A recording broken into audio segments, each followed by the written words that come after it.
আমাদের অনেকের এই মানসিকতা আছে, অন্যের প্রাইভেট বিষয় নিয়ে কখনো আপনি নাক গলাতে পারবেন না, কারো প্রাইভেসিতে আপনি ইন্টারফেয়ার করবেন না, কারো প্রাইভেট স্পেসে আপনি ইন্টারফেয়ার করবেন না। এটা খুব বাজে একটা স্বভাব, এটা ইসলাম হারাম করে দিয়েছে।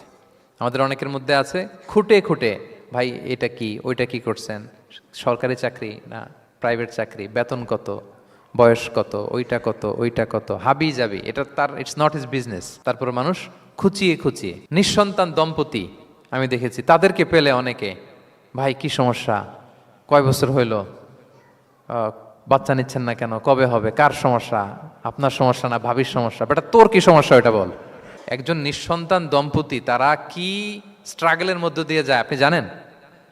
এটা তার জন্য পরীক্ষা। ওই পরীক্ষার মধ্যে আপনি খুঁচিয়ে খুঁচিয়ে, মানে সে kind of he is a gynaecologist, treatment দিচ্ছে, ভাই কি হয়েছে এইটা ওইটা, তাদেরকে বিব্রতকর একটা পরিস্থিতিতে ফেলা, এম্বারাসিং একটা সিচুয়েশনে ফেলা, এটা হারাম।